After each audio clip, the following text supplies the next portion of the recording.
Our first guest, you probably recognize him from AP Bio, The Mindy Project, and a small show called It's Always Sunny in Philadelphia.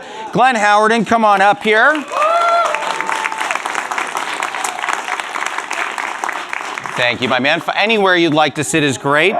And the dog approves as well. Our second guest you've seen from She's Out of My League, Knocked Up, and you probably know his voice very well from How to Train Your Dragon. Jay Baruchel, come on up here.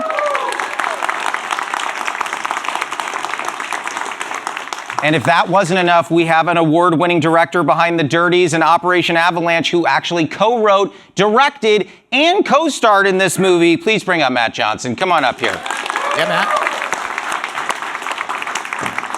Matt, they stuck you next to me. I'm so sorry. That's okay. Okay, wonderful. I showered today. So nice to see you guys. Has anybody here actually seen the film? Just curious, because I'll spoil this. I'm not sure if you're getting to this, but sure. A major plot point, both in the history of Research in Motion, the Blackberry, and in our movie, is major illegal poaching of Google engineers using backdated stock options in 2003-ish, around 2003. You get to see Glenn come down to California and just go on a poaching spree, grabbing Google engineers and them agreeing to insane terms, which many of you may be faced with in the near future. People coming to try to bring you to small town Ontario with offers of illegal backdated stock options. I was going to say the lesson in this movie, in case you're not catching it, is maybe don't accept that offer. If it's No. They all got to keep the money. Okay, accept it. They all got to keep the money. Accept it. Yeah. And if Sundar is watching this, don't accept it. It's crazy. So I want to start with the obvious question. This is a very, to put it lightly, Canadian film, right? We've got two wonderful Canadians here, and to be real candid, Glenn is the odd man out. So given that, were there any places that you took Glenn, any traditions, foods that you kind of made sure to introduce him to get his Canadian on for the filming? I mean, Glenn is very regimented about what he eats and what he puts in. He's very militant about it. Yeah, he takes his health seriously. So no, he didn't eat poutine or anything. Yeah, the thing is, the Canadian foods are not like... There's not a real health culture in Canada the way there is here in California. No. Writ large. Strong no. What was that one dinner that we went to when I first got to town? That was good. I went to a couple. We went to a famous Canadian chef's restaurant, a guy named Sorcerer who has a restaurant on King Street that we took him to. That was phenomenal. Yeah, it was fun. That was fusion food, but I wouldn't say it's necessarily Canadian, apart from the fact that Toronto's such a melting pot, and we have chefs from all over the world. But he didn't eat ketchup chips or anything like that. No, I did. Oh, fucking I absolutely did. He eats all dressed chips on camera. That's right. I had all dressed chips. I also had when we were filming at Tim Horton. I had some. You donuts. did have a donut. You were Tim Horton? Oh, so jealous. And then he said, I actually feel better than I usually do after I ate that. That's the crazy part. Yeah, it makes no sense. It really doesn't. I was going to say, well, there were probably those. That's a good tradition right there. Tim Horton, that's a good tradition. So, Matt, my first question is going to go to you. We talked a little bit about this in the green room, but between movies like this, Air that just came out recently, The Dropout that was out, there are a lot of movies that are focused right now on events from the not-so-distant past. I know that this was adapted from a book, but what attracted you to the idea of Blackberry? What made you want to tell this specific story? Well, it being Canadian was interesting, but more so, I was actually looking for a film that had a kind of broad appeal so that I could make a more, what would you say, like a more standard movie. My films are very, like, almost... accessible. Yeah, I was looking to make something accessible because my work up to date has been very, very small comedies. I make them with my friends, and I'm working in a very small space. And I thought, I'd love to make a movie in my style, but that more people would go to. And so I had no interest in technology or Blackberry at all, but I thought this would be a great place for me to make a movie the way my friends and I make movies that a general audience would be interested in. So I don't want to say trick audiences, but bring people into an experience that they wouldn't be expecting. And I know that there's a kind of cliche of not just the biopic, but like these new tech biopics that I think people think that our movie falls into. And I'm happy that now people are watching it being like, oh my God, I was not expecting that at all. Because it is just so not what I think people are thinking it is, which is it's called Blackberry, and you think you're going to learn the history of Blackberry when really it's almost like a psychology exploration of three very crazy people. I described it to someone the other day. It's kind of like a thriller. Like it's a thriller with comedy. It's very hard to explain it. I told someone it's like if you're putting The Social Network and Silicon Valley and all these other kinds of recent movies into a blender, but none of them move at the clip that this does. Oh, cool. Yeah, it's an absolute blast, this movie. They shot and cut the hell out of it, and it moves like a motherfucker. You never know you feel that 2 hours goes by like that. Well, so that kind of leads me just to follow up on that. So obviously it's hard to know whether something's going to move at that kind of clip when you're reading a script. For the two of you, when you got the script, what stood out about this and what made you two want to sign on to it? Yeah, it did. So, the first thing I want to kind of preface it by saying is that, like, screenplays are not appealing documents. No, because it's not a novel, right? A novel is the thing. And so it's not just the words, it's also the entire thing is the work, right? And a screenplay is an instruction manual to how to make a movie. And so it is very sort of technical, and it's not appealing, and it's not a poem, right? So when you can read something that captivates you and you can see all the colors and it's vivid and it's quick and every character sounds different and it's jam-packed with like intensity and it has a real distinct voice, it's like that immediately, it cuts through everything and you're like, oh, if we do half of this, it'll be a good movie. Yeah, I mean, most scripts are around 100 pages. This was probably 140 pages, which when you first look at it, you're like, oh wow, this is gonna be too fat. But there was no fat in it. It was just, it just like cooked from beginning to end. And like Jay said, most screenplays are just they're not fun to read. They are like instruction manuals, just like you said. This read, the experience of reading it was exciting. Yeah, that's amazing. And I have to touch on this. It's a silly question, but I have to ask you. Glenn, you played Jim Balsley, who happened to be, I'm trying to think about the right way to put this, bald on top. Rather than going with the bald cap, please correct me if I'm wrong, you shaved your head. Yeah. Yeah. Shave the middle of his head. Yeah. Every day for 2 months. Where did this, you're reading this. Crazy. You must have looked this guy up. Are you just like, you know what? I like this enough. We're going full. We're going right off the dome. Or was this conversation with the two of you and you're like, I'm open to it? It was a conversation with Matt. I mean, basically I approached Matt and I said, look, I just want it to look the best it can possibly look. Let's talk to the makeup artist and the hair people and let's find out, is the best version of this a bald cap, or is the best version of this me shaving my head? With no hesitation, everyone's like, oh, shaving your head. For sure. But also the application of a bald cap, it takes a lot of time, whereas like just shaving the middle of my head, I was like, you know what, I'll just be a bald dude for 2 months. I had a It's all bald good. cap. It's not. You what? I had a bald cap under the second wig. I wear yes, you two did. wigs in the movie. The big white wig? And the big white fucking thing that took 2 hours. We got it down to 90 minutes, but yeah, it was just like... You have to put a bald cap on first and then put the wig on the... Glue the hair down, then put a bald cap, glue that to my fucking head, then glue a wig on top of the bald cap. Look, people have way worse jobs than that. I'm just saying it sucked, You're sitting there being like, I wish I were bald on top like Glenn. Yeah, it would have been a bit, less sweaty up there. I loved it. Yeah. You loved it? I loved it. I absolutely loved He kept it. saying that. He's like, I like how I look. I liked it. That is fucked. No. He said I look better. He's like, I actually like it better. Is what- I would look in the mirror and I'd be like, I like this. There's just something like it. I don't know. It was almost like He kept saying, I like this guy. I like this guy. Yeah. I was almost like I had more testosterone suddenly. As a result, I don't know. I don't think Well, I that's how think it medically works. that's true. It actually is. Well, yes, but this wasn't a medical situation. No, of was course it? not. But I'm just saying, the Yes, placebo effect. That's what I'm saying. Yeah. I saw it in my... Suggested an increase in virility. Yeah. I'm gonna tell you that this talk has taken a turn I didn't expect. I'm gonna say that. I also just can't believe that you are upsetting bald men everywhere right now. Where you're like, I liked it. I don't need this full head of hair. I liked it. Guy's like, oh yeah, that's easy for you to fucking say. It's a bit of an advertisement. I don't know that they'd be upset. I think they're being like, yeah, I do look good like that. Maybe Glenn they do. Howerton Maybe they said do. so. Yep, He liked there you it go. better. There you go. Yeah.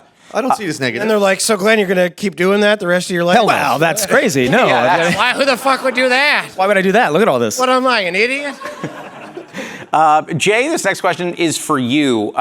Your last film before Blackberry, you were wearing just about all the hats, okay? And I'm talking about Random Acts of Violence, writing, directing, producing. You were also co-starring in it. Was it a hard transition going from something where everything is on your shoulders, right, with Random Acts of Violence, coming into something where you're able to focus a little more on just your performance?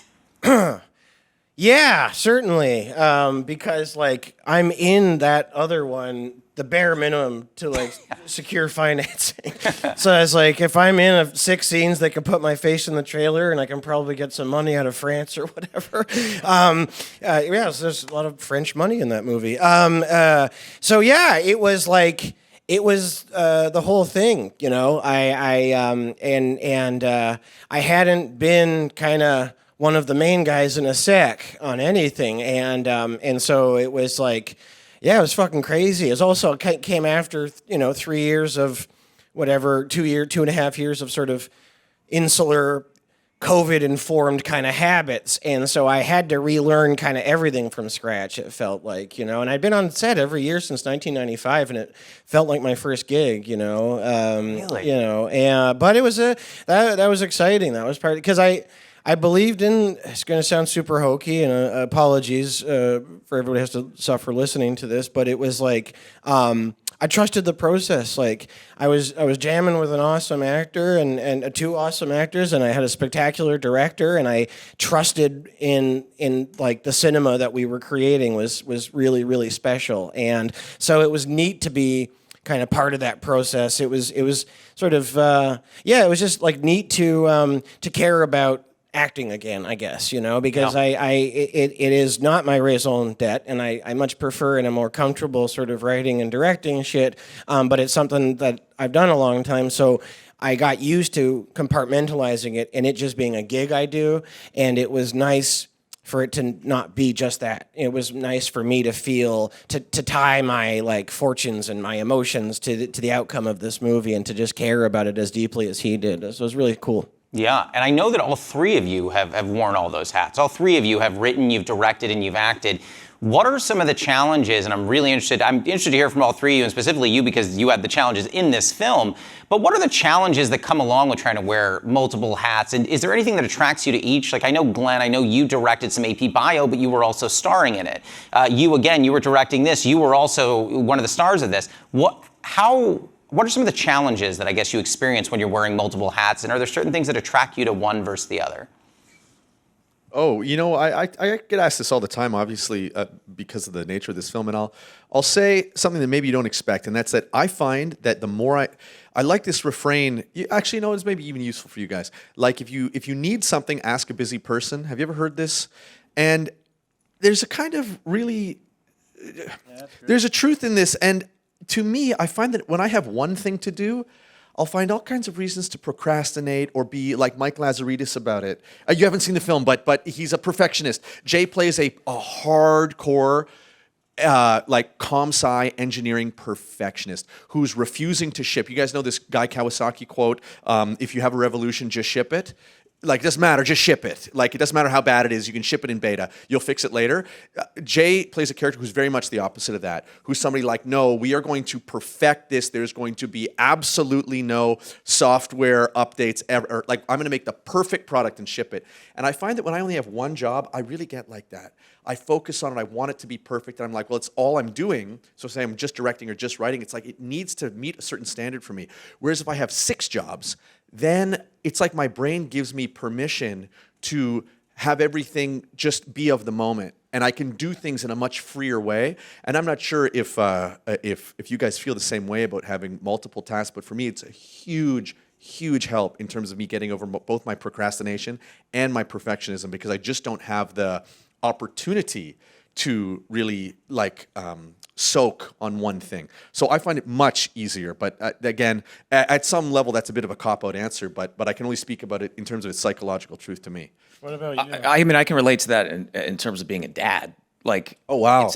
Just because, I don't know, like when my wife and I are sharing duties, it's easy to kind of be like, get lazy in moments, and then she's doing one thing and she's handling stuff, so I kind of step, but when I'm like full-time dad and she's not around, I don't know. I'm actually much better at it, at everything. Like I keep the house clean. I'm cooking. I'm doing like all the things, and it's like actually weirdly easier than when I don't know when I'm on or when I'm off or whatever. See, I know exactly what you mean, and it's funny how the film itself, because this movie, these guys play co-CEOs of a company. It's a very unique business setup that the film sets up, and it's a running joke of them both being CEOs of the company, which is a true story.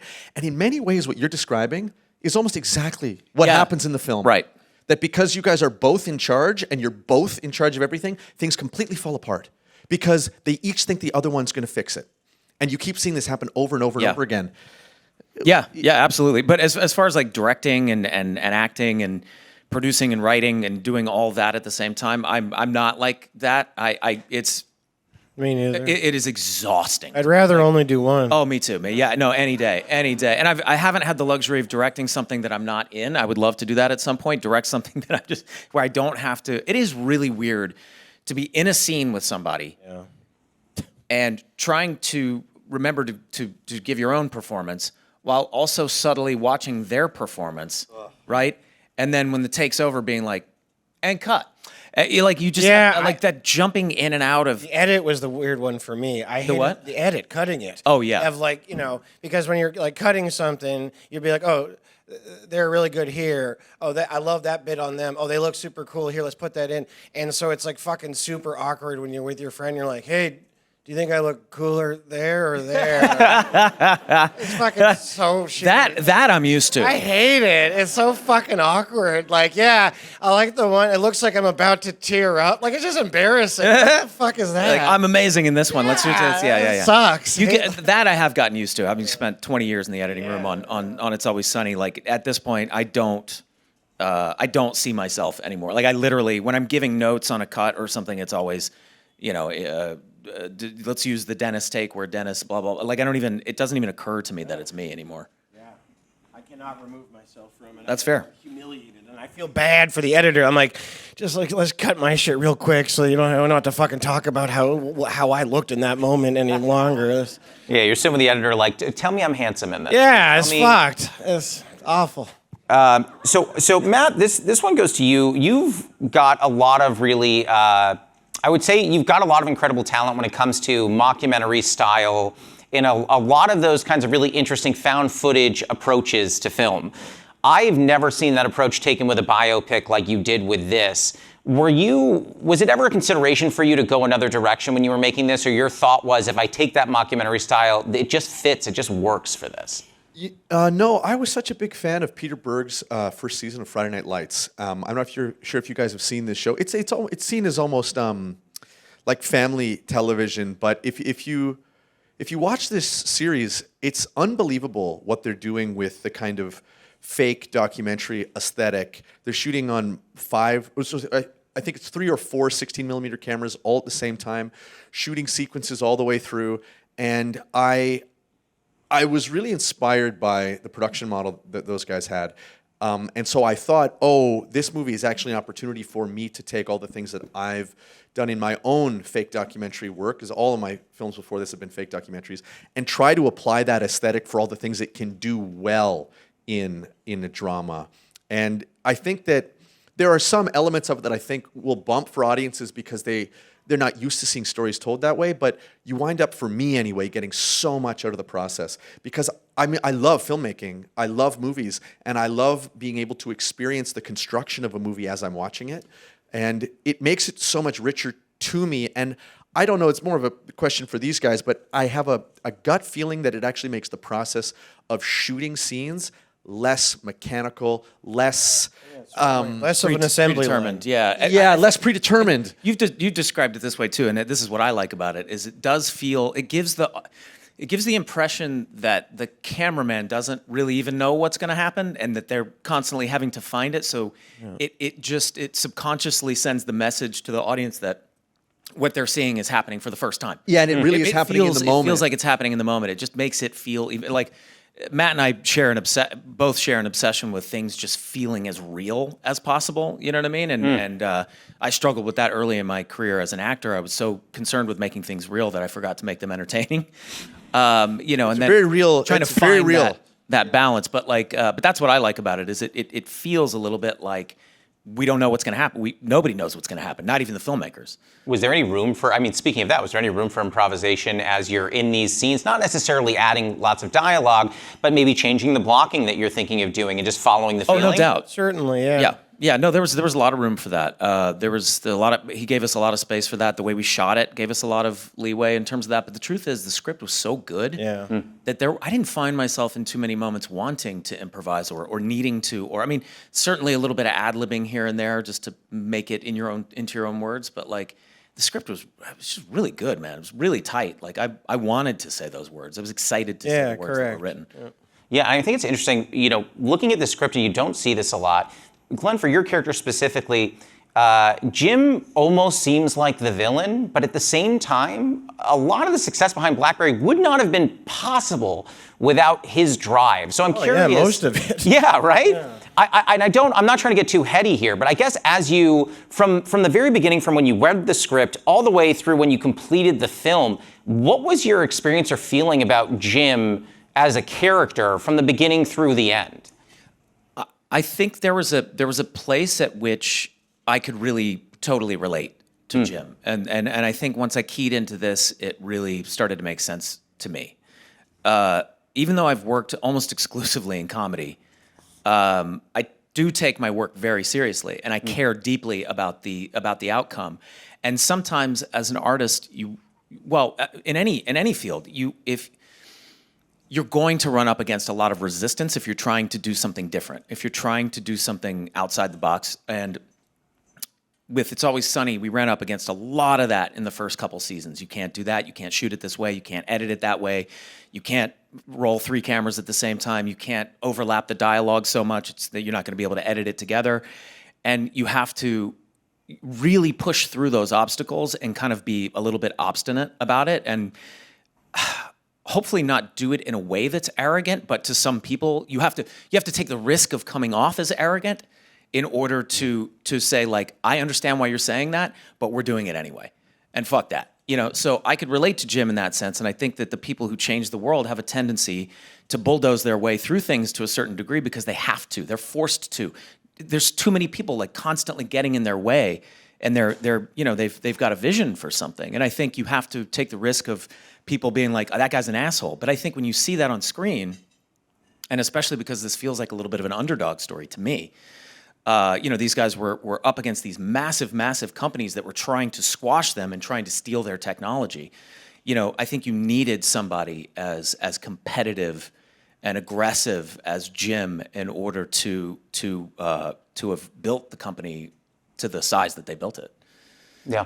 Yeah, that totally makes sense. I feel and I think that makes him rootable. Yep. In other words, so he is an antagonist in the film, but I think because you can understand why he's doing it, I think you can get behind it because you're like, well, he might be a little bit of an asshole, but he's our asshole. Right. He's our asshole. Yeah, I think that's the perfect way to put it. Because I had mixed feelings as I'm watching it because you want to be like, oh, you can't do that, but over the side you're like, we kind of needed to. It's good that he did that. Yeah. And Jay, I feel like you probably had similar obstacles as far as, a lot of the projects you've worked on, for example, like Goon, getting that from start to finish. But I also know that you have ended up in some projects which kind of took on a life of their own. So How to Train Your Dragon, for example, is something that I imagine when you first got that role, you're not like, this is going to be amazing. There are going to be 3 of them. Yeah, of course. 3 of them and mean everything to like a whole generation of children. Like it was just a fucking audition, man.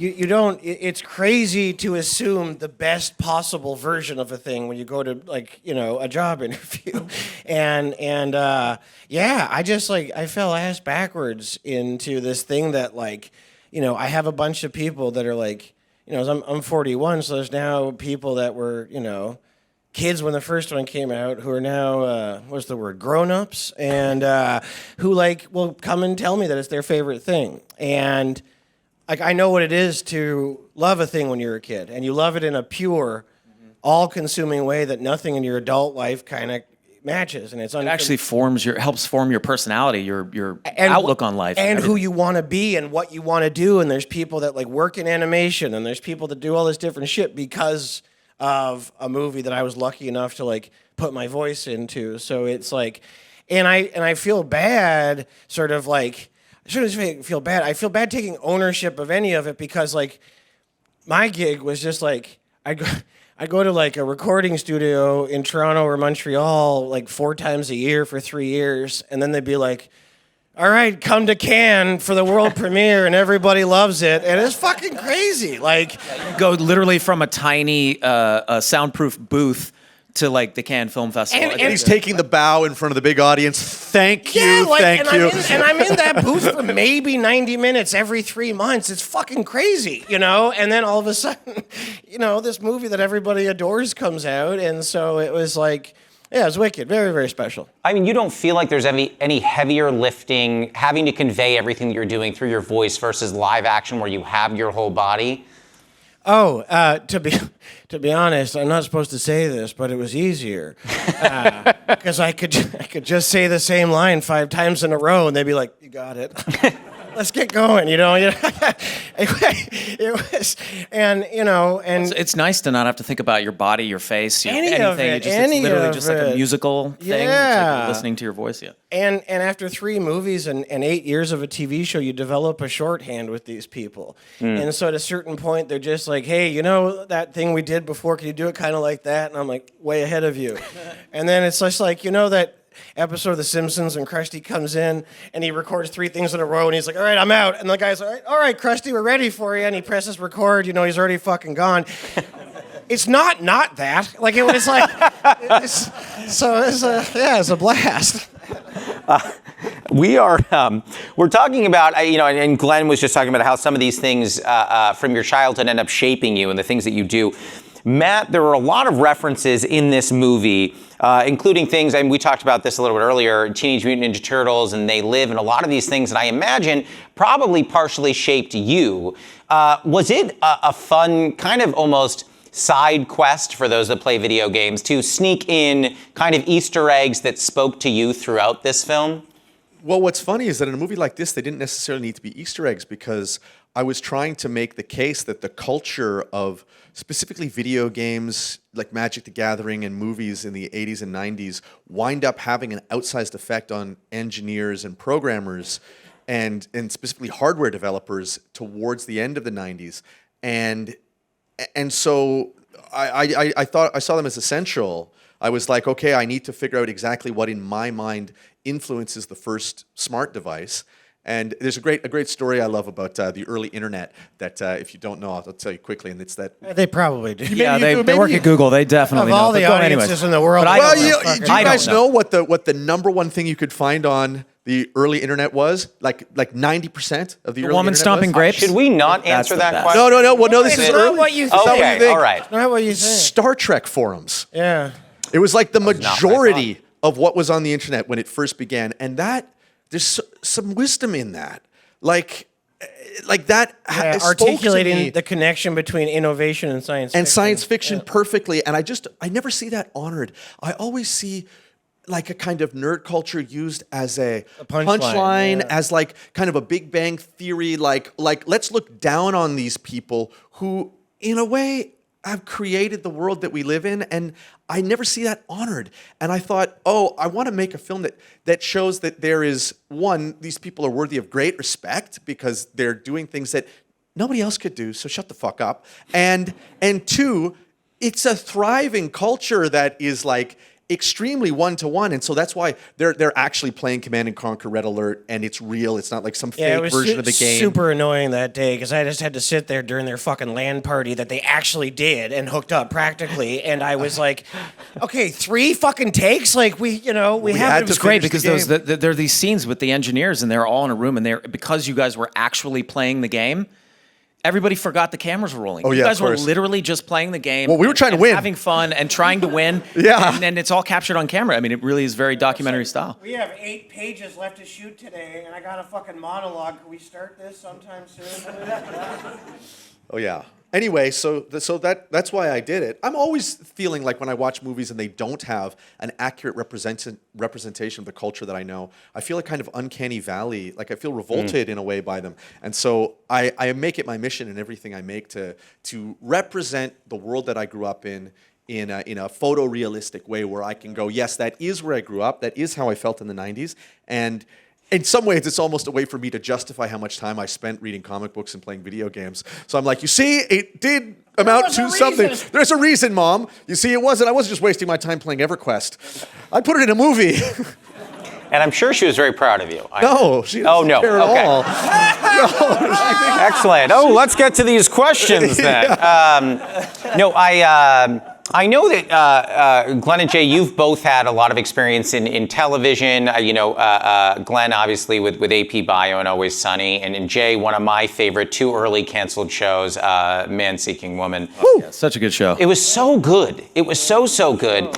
Out of curiosity, is there a big difference between when you're gearing up to do a television show versus when you're gearing up to do a movie? Is there a mindset change there?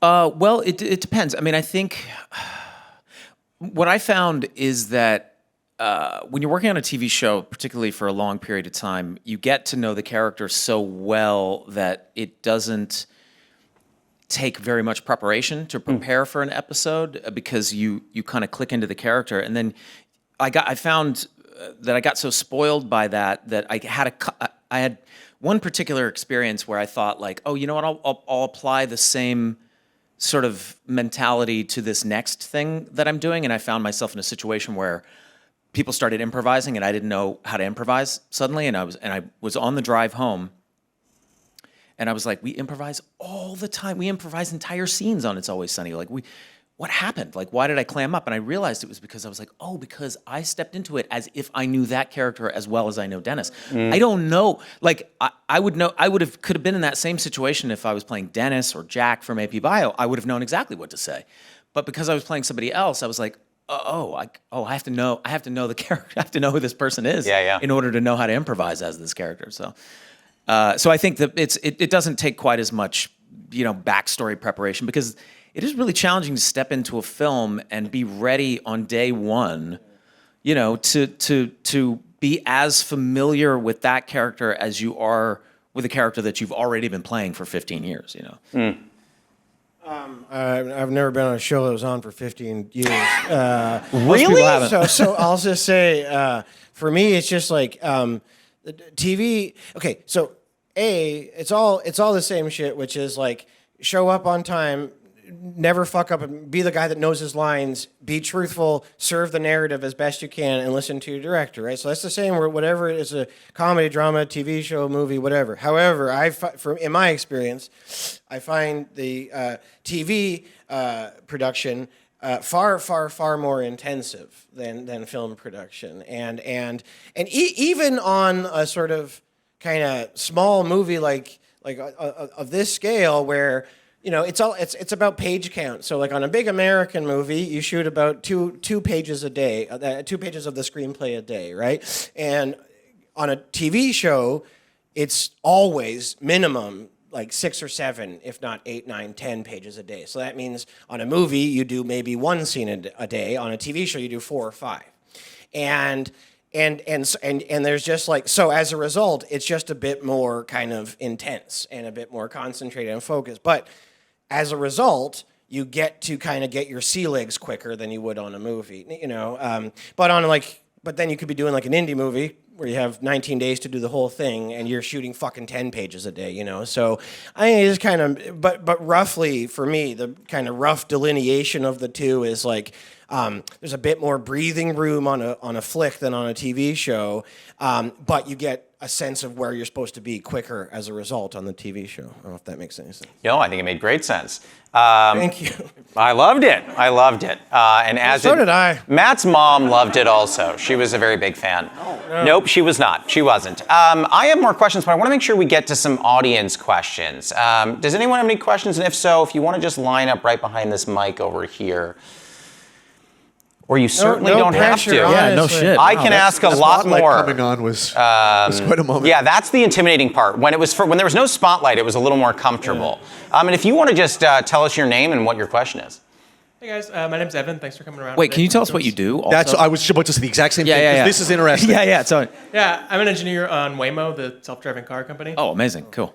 I wanted to hear you guys maybe talk about your thoughts on the WGA strike and specifically like how generative AI programs affect your work or you think will affect your work in the future.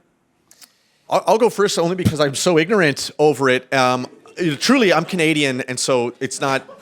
We don't have the WGA, and so I was just learning about it as I was getting here. But I want to talk about that AI writing, and I'm such a Luddite, and I really don't know the depth to which an AI can write scripts. But all the things that so far I've seen written they haven't intimidated me to the point where I thought that, at some point this is going to override the kind of poetry of great screenwriting or great writing generally, only because there's something almost indescribable behind great writing that I don't.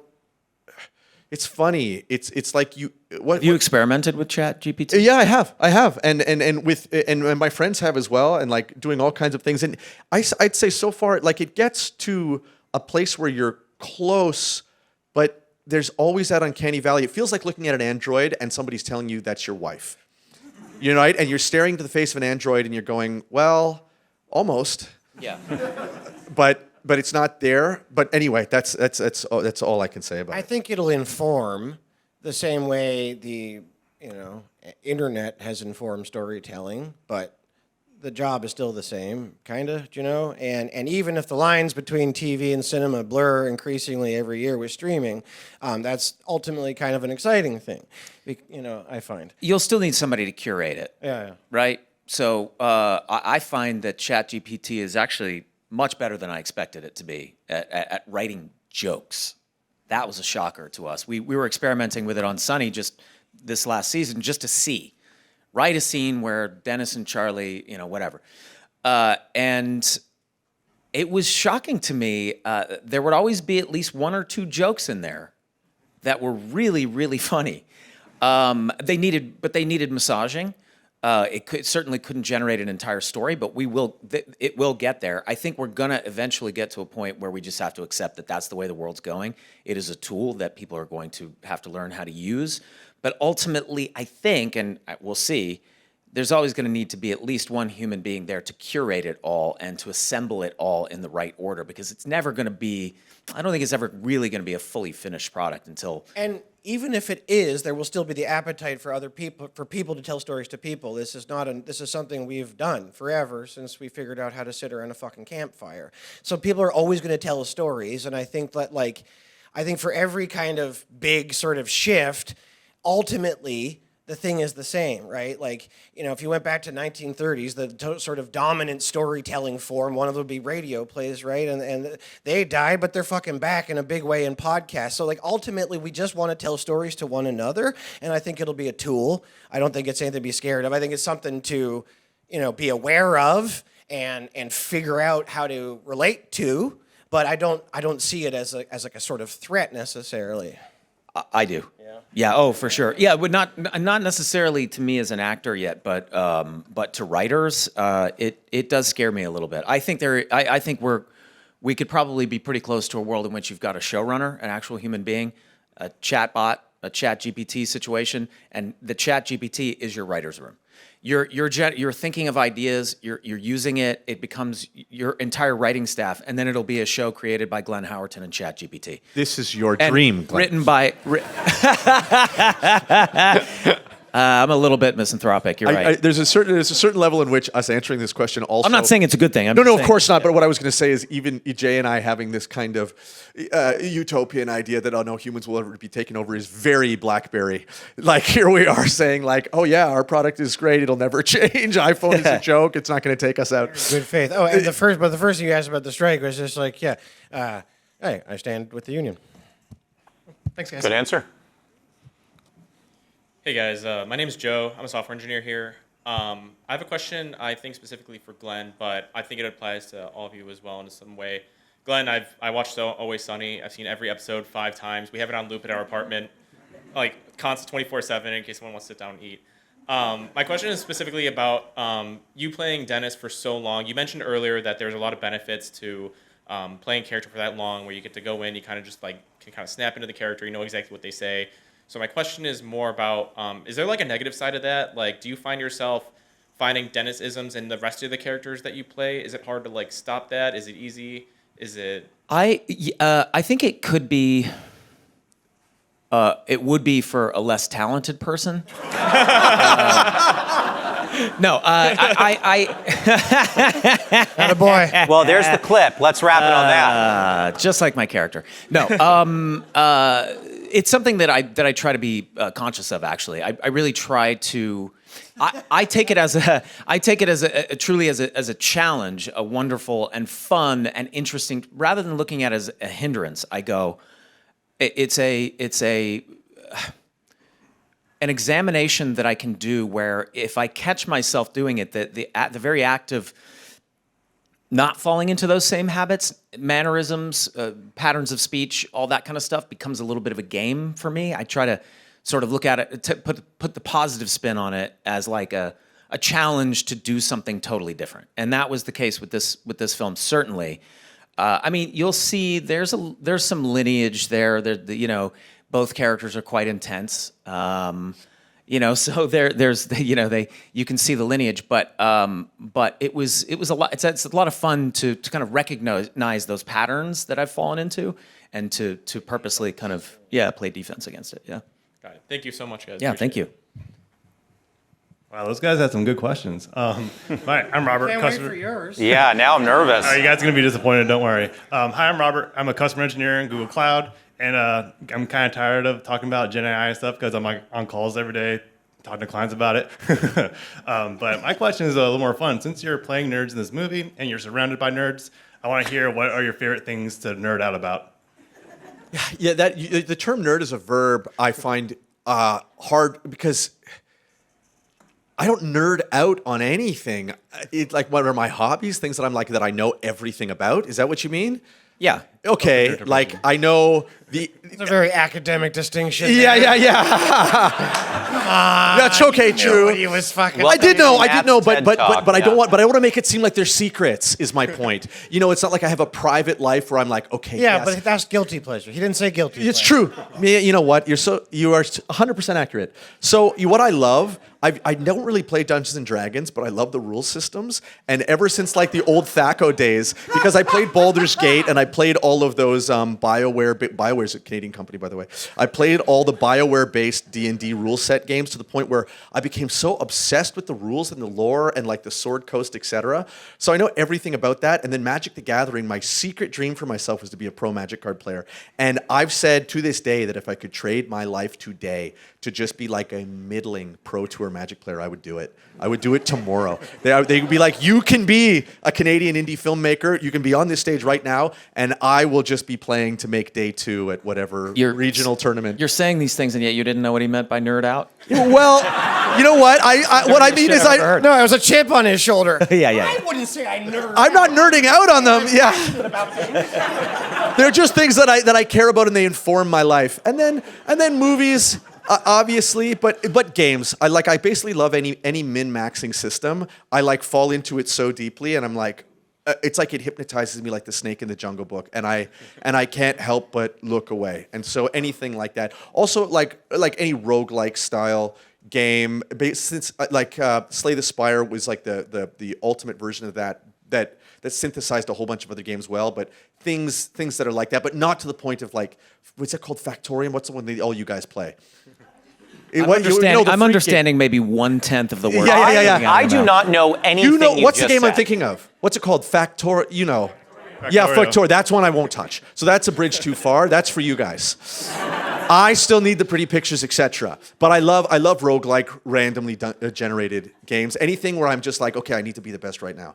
I like a lot. And I'm guessing similar answers for you two, obviously. The exact same, yeah.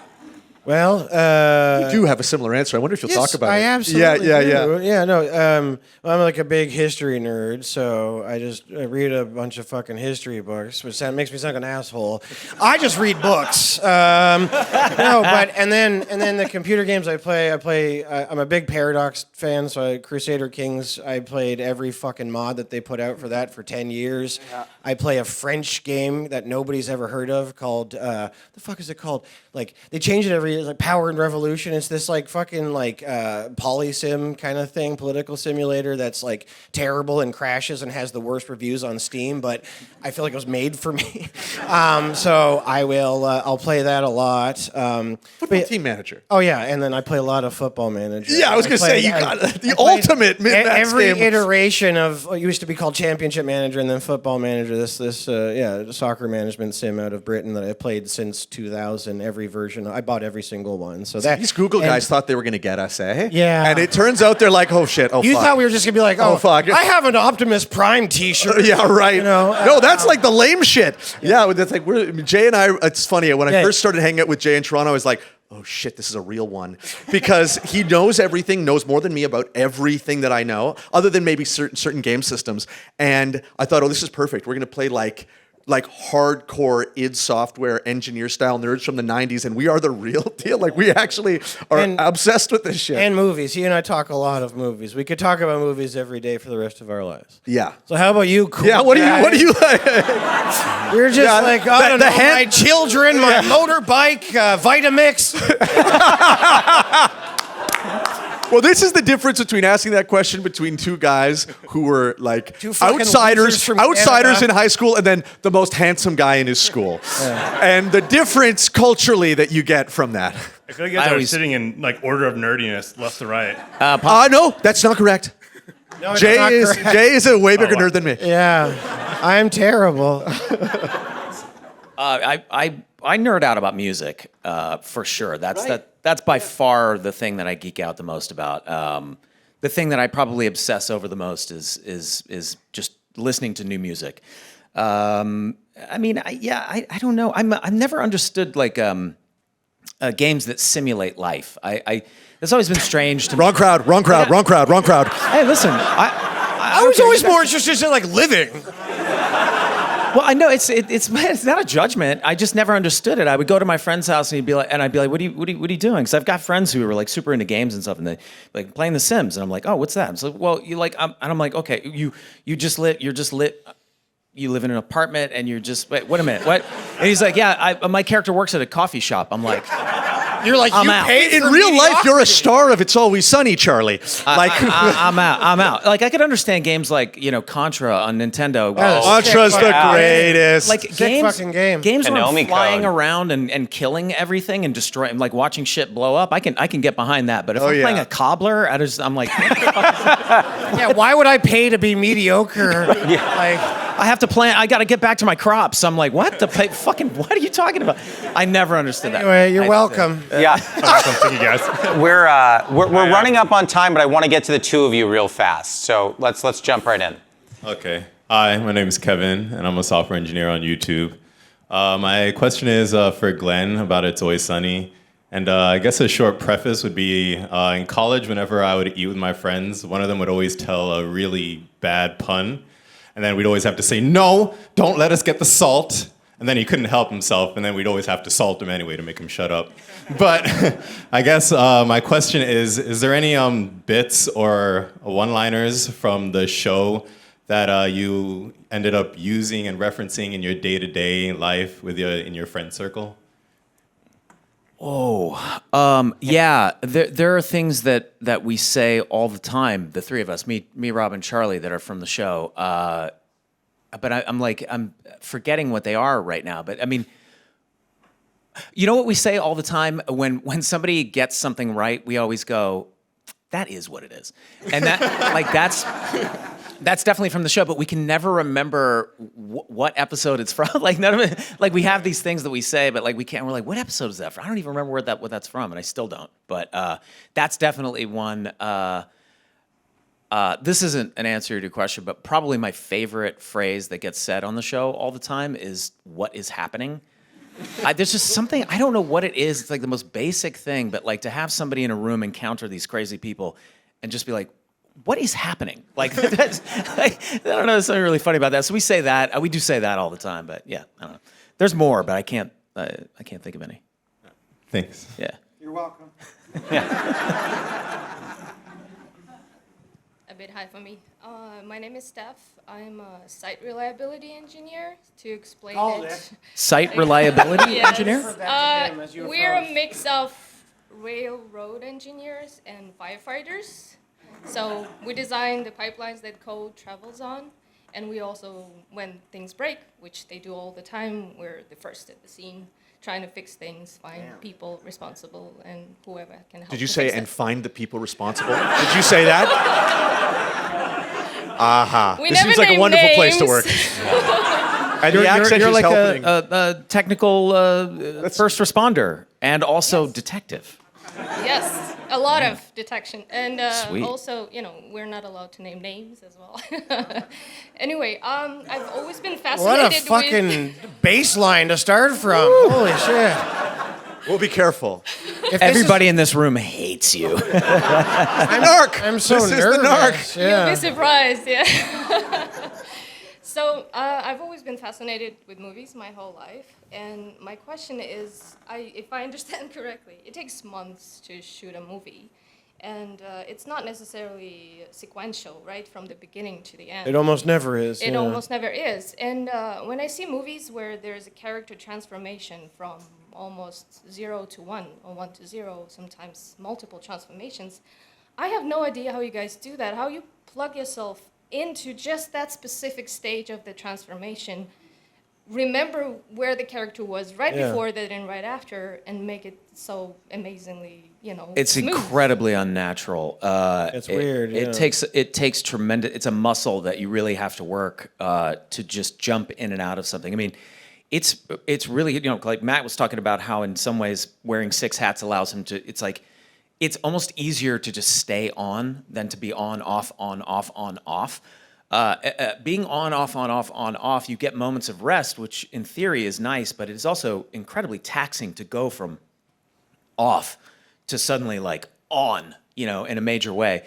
That's only part of what you're asking, but also like tracking your performance through the whole film. I mean, I don't know how it's very, very difficult. The only way I've found that works for me is to just read the script so many times that I have such a strong familiarity with. If you could pull a scene out, and I'm like, oh, that's right before this happens. That's right after this just happened.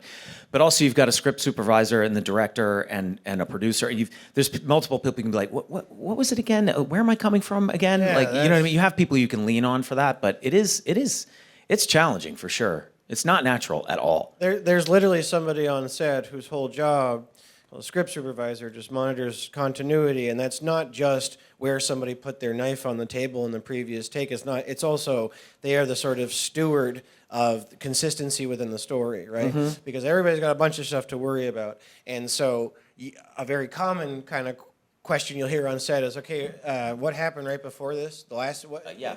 And you might not have shot that scene that will eventually play before this, right? And so, Or you shot it 2 months ago. or you shot it 2 months right. ago, and so you have the script as a manual, and you have your director who hopefully will always be able to kind of steer you where you're supposed to be, but then you have people watching just that and who will come in and be, you might want to be a bit more pissed here because in the previous scene that you haven't shot yet, somebody pissed on your foot, whatever it is, but like, it's a constant it's a constant sort of devil on your shoulder. Yeah.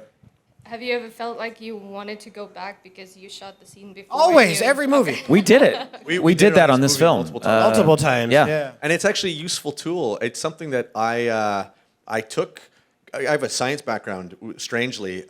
For my first job was working as a science presenter when I was a kid. And I believe that a thing that a lot of films get wrong in terms of how they're made, and this is changing quite a bit, is actually taking the scientific method and applying it to art, which is that you don't need to go and think, okay, this needs to be perfect, I need to get everything right because this is our only chance at it. A lot of the way that we shot this movie was not to say experimenting, but trying things and then making adjustments, right? You have your thesis, and then you observe the effect, and then you go, okay, I like this part, I didn't like this part. Let's do the experiment again. Let's run it again. Let's run it again. And reshoots, for some reason, have a sort of negative connotation to them. But I promise you, if you went back, if anybody in this room made a list of their top 10 favorite movies, I guarantee you half of them had reshoots. It is just part of it. You can't nail it every fucking time. Like, you're lucky if you can, and you're lucky if you have money to be able to go back. There's not a single director in the world who wouldn't, if given the chance, I feel like the Coen brothers, maybe like the only ones that are just like, Right. "No, this is what it is, and it'll never change, and they're right every time. But like that's the exception. And they're very precise. I mean, these people are making very, very precise, like boxed in movies, and it helps in that way. I think that another thing is that you don't realize, you may even feel this about your own life in a way. So you might recognize this, but you yourself are growing. And so what you thought was good, as you said, a movie is a long process. Like you're writing the script, sometimes for years, you're shooting for months, then you're editing for months. And you, let's hope, are growing as a person as that process is happening, oftentimes in conjunction with you working on the piece itself, or a piece of code or a program, whatever. You're different by the end of it than you were at the start. And so you would hope that you're looking at your past self thinking, what an idiot, because otherwise you haven't grown. And so you should be forcing yourself to go back and be like, oh, I actually think I could do this better because I know more. And I'll make a small point about this thing that you brought up originally, that when you're in something as a director or as an actor and you're trying to remember where you are, you really aren't alone. Like these guys are always getting dropped into environments. In some ways, it's a bit of an ensemble film. And the other actors in the room are also setting that tone for you. So you need to kind of be where you're at. But if you're off, if you're psychologically off, it's like when you're with your family and you're in a bad mood. Everybody knows you're in a bad mood. They're your family. You can't fake it. And it's so contagious as fuck. Exactly. And so the tone and the mood winds up passing through the group. So even if you yourself are not where you're supposed to be in that moment of the story, oftentimes the rest of the cast will get you there because they're all reacting in a certain way. So that can help too. Thank you. That was amazing. Yeah, thank you so much for all of your questions. Thanks to the three of you. Thank you for having all us. of your time. This is a total treat. Thank you for having us. Yeah. Yeah, thank you. Thank you guys.